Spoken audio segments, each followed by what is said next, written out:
Hello students, question number 4 from JEE Main 2023, 31st January, shift 2. The question is, let A B belongs to 0 set 2 pi, be the largest interval for which sin inverse sin theta minus cos inverse sin theta greater than 0 है and theta belongs to 0 से लेके 2 pi है. Holds if ax square plus bx plus sin inverse of x square minus 6x plus 10 and cos inverse of same thing equal to zero है. तो and साथ में also information ये भी है कि alpha minus beta equal to B minus A है. Then alpha की वैल्यू क्या आएगी बताना है.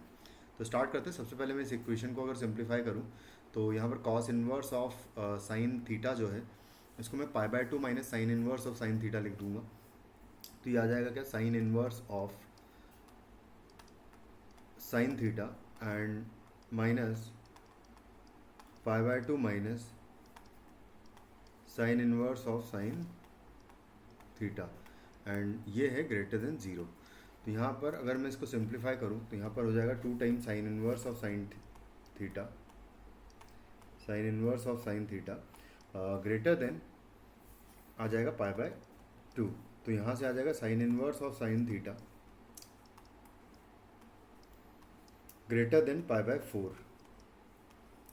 अब अगर थीटा की वैल्यू 0 से लेकर पाई बाय 2 के बीच की बात करें तो डायरेक्टली थीटा बाहर आ जाएगा, यानी कि theta greater than pi by 4 हो जाएगा. और हमने थीटा पहले केस के लिए बोला है कि 0 से लेके पाई बाय 2 है ना, इस तरीके से. फिर अगर पाई बाय 2 से बड़ा एंगल लिया, यानी पाई बाय 2 से पाई के बीच में अगर एंगल लेंगे तो इस सिचुएशन में यहाँ पर पाई माइनस एक्स जो है वो बाहर आएगा, यानी कि पाई माइनस एक्स शुड भी ग्रेटर देन पाई बाय 4, यानी कि एक्स जो है लेस देन आएगा 3 पाई बाय 4.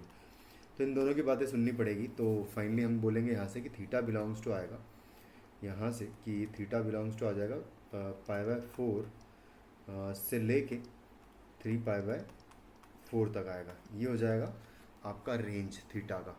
तो ये जो है ए कॉमा बी कहा गया है.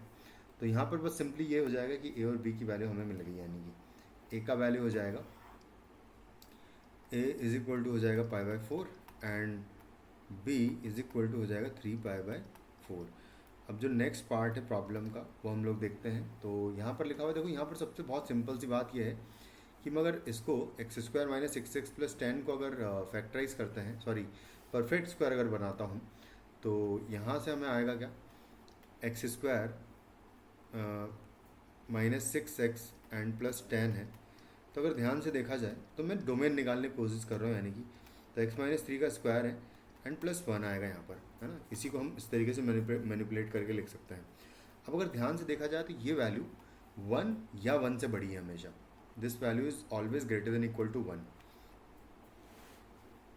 और अगर ये वैल्यू हमेशा ग्रेटर देन इक्वल टू 1 है तो ग्रेटर देन वैल्यू तो हमको चाहिए ही नहीं बिल्कुल भी, क्योंकि साइन इनवर्स का डोमेन जो है वो -1 to 1 होता है. तो ये वैल्यू 1 से एक्सीड नहीं करनी चाहिए. तो यानी कि ये पॉसिबल अगर हो सकता है तो सिर्फ इक्वालिटी होल्ड कर जाए तब करेगा, यानी कि कब करेगा, जब x इक्वल टू 3 होगा. तो x इक्वल टू 3 ही ये पूरी इक्वेशन का क्या हो जाएगा, डोमेन हो जाएगा. और अगर x इक्वल टू 3 इस पूरी इक्वेशन का डोमेन है तो उसको पुट कर दें अगर, तो यहाँ से आ जाएगा एक ही वैल्यू अगर डोमेन में है तो, और डोमेन में जो वैल्यू है उसको अगर मैं देखूँ तो sine inverse of something plus cos inverse of same something equal to pi by 2 होता है अगर ये हमारे डोमेन में जो अंदर इनपुट है वो.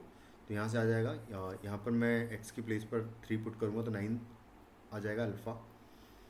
तो ये हो जाएगा 9 अल्फ़ा प्लस यहाँ हो जाएगा 3 बीटा और प्लस आएगा पाई बाय 2 इक्वल टू 0.